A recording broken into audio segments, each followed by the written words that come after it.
When the United States ousted Afghanistan's Taliban regime, everyone from Mrs. George Bush to Mrs. Jay Leno applauded the end of what had been one of the worst regimes ever for women. 1 year after their liberation from Taliban oppression, just how have Afghan women fared? For centuries, Afghan women have been ruled by the disciples of Islam and tribal tradition. But when the Taliban were in power, they subjected women to a brand of barbarity more cruel and oppressive than we had witnessed anywhere else in the world. The Taliban's vice squad would beat them for showing their faces, their ankles, or even if a strand of hair peeked through their burqa, the suffocating cloak that all women were forced to wear. And under the Taliban, Afghan women were not allowed to work. What a difference regime change makes. Hey, I had a question for you. Halima Kazem is the first woman to work in the office of the new Afghan president, designing his website and media plan. Her family fled Afghanistan when she was just a child, and now, after growing up in California, she's come back to test the waters. In the market, for instance, Halima makes a point of not wearing the burqa. Once I was at the market and I heard them, and they're like, look at her, she's not wearing a scarf and you could see her hair. And I said, look, it's just hair. And I pulled out my bun and I pulled out a strand or a piece of it and I showed them and I said, it's just hair. Maybe that was a start for them. Maybe that was just somebody making light of a situation that was so serious at one time. Even though things are much better now, women still face some very serious problems, as Halima Kazem found out when she started investigating the plight of female inmates in this prison in the capital, Kabul. They were girls, they were teenage girls that had fallen in love with a boy. Their parents didn't agree on them getting married, so they were both taken to prison. That's very strict and that's very conservative. That's a problem that we need to work on. And that became evident to us when we got a rare look inside the prison. Although women now have the legal right to choose their husbands, traditionally it's their families who decide. And those who defy their parents' wishes can still be locked up, like Hakima, who's 17. Hakima, why are you in jail? My father forced me to marry my cousin. After the wedding, I ran away with the man I really love. And the man you want to marry, where is he, the man you love? He's also in this prison. Hakima spent more than 2 months in this cell before she was released.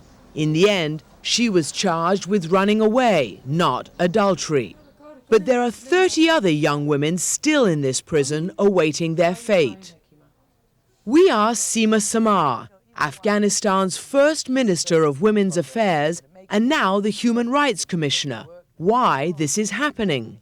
I know about the situation of the women in prison, but the problem is if we just free them and send them back to abusive family, what will be the use? It's kind of shelter for them over there. It is unfortunate.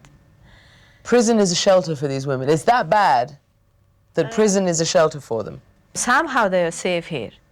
I hate to say that, clearly. As awful as that sounds, prison may be safer for some of the young women that Dr. Noor Khanum counsels. She runs a program that monitors some of Kabul's most vulnerable mothers and children. And she's brought us to this household, where 2 girls are married to the same 45-year-old man. Peikai is only 10. Why did you get married so young? Our family was bankrupt, so to pay back our debts, my father offered me to the man we owed money to. What did you think when you understood that your father was giving you to this man to pay off his debt? I was very sad, but I couldn't do anything. Pekka, Does your husband try to have children with you? Yes.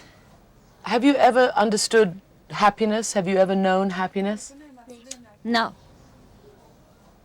And what's more, even though Pekay says her husband beats her, Dr. Noor Khanum has nowhere else to take her. There are no safe houses in Afghanistan now. No. So even if you were to take her away, the husband could come and find her and claim her. Of course. If Dr. Noor Khanum is powerless to help Pekay, what about the law? We asked the Chief Justice of Afghanistan's Supreme Court, Mullah Fazl Shinwari. We talked to a 10-year-old girl here in Kabul who had been married to a 45-year-old man, and she's very unhappy. Is this legal in Afghanistan? No, that's a very serious crime. This is pure oppression. Can you punish him? Yes, if he beat the girl, he will be imprisoned. And if she asks the court to annul the marriage, we can free her. Although the Chief Justice presiding here over the Supreme Court says selling young girls is a serious crime, it's actually on the rise as families struggle to survive. What's happened to these people after this 23 years of war and the poverty, they're really selling their daughters. This is not legal, but what they do, it's a kind of tradition, so that the government is not really in a position to interfere, because we still have a lot of people who think the way the Taliban was thinking, and their faces only change. Everyone we talk to says only time and education will bring real rights for Afghanistan's women. And nowhere is that more keenly felt than among girls who are now allowed to go to school. Under the Taliban, it was illegal, but teachers like Mrs. Zubaydah taught in a flourishing network of underground schools, secret places like this one in the countryside. Mrs. Zubaydah set up her school above her husband's office. He's a doctor. Hundreds of girls learned to read and write here. And when the Taliban came to investigate, Mrs. Zubaydah blamed the noise on her husband's patients. Was it difficult? Did you have to be careful in case the Taliban find out? It was very difficult. I had to be very careful. Sometimes I was changing the time of this lesson. Sometimes I was changing the place. Why weren't you afraid? They could have don't done know. terrible things to you. I don't know. I was not afraid at all. But if they'd caught you, they would have whipped you, no? At least. But I had to help the people. Were you girls afraid when the Taliban would come round? Yes. We used to hide our books under our burqas to avoid beatings from the Taliban. But a few girls were caught and roughed up. One day, the Taliban approached me as I was going to school. So I quickly hid my books under a pile of hay. And when they left, I grabbed the books back from the cows. You really got to want to go to school. But you know what surprises me? Yes. That you girls would take so many risks just to learn something, just to read a book. They love to study. They wanted always education. What do you want to be when you graduate from this class? Who wants to tell me? Malim. Teacher. A doctor. Doctor. You want to be a doctor? They have lots of wishes. Yeah. And lots of hopes. And lots of hopes, yeah. But as we found, girls who make it to college in the big city are having a hard time.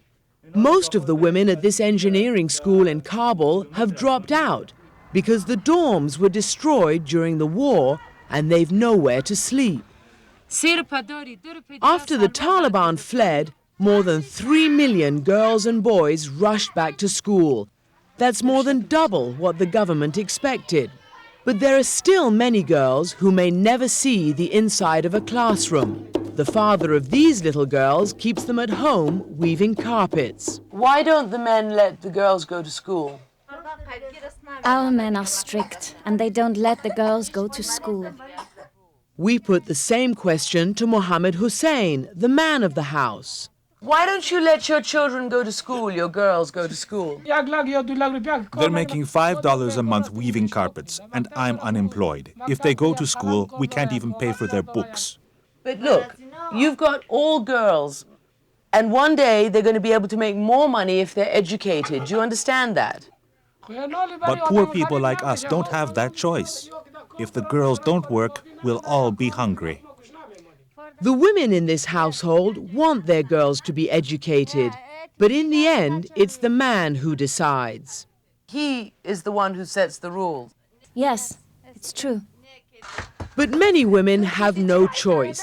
They have to run their family's affairs, like Arafeh, who is one of nearly 1 million war widows in Afghanistan, and she is the breadwinner. Arafeh earns $50 a month working at this UN-subsidized bakery. She insists that all 4 of her girls go to school. We met families who were so poor that they had to sell their girls. They had to sell them for marriage. They had to sell them to carpet makers. Was there ever a moment when you felt so desperate that you ever considered selling your children? No, I would never do it. When my youngest daughter was starving to death, my neighbor offered to buy her, and the thought still chokes me up. How do you think you'll feel when all your children read and write? Will that make you feel proud, or will you feel embarrassed that you can't read or write? I am proud to give them that chance. Asifeh, what do you want to be? Engineer. Engineer? Every morning, that budding engineer walks her younger brother and sister to the local primary school. Their classrooms, too, are missing windows, chairs, and books, but they are full of enthusiasm.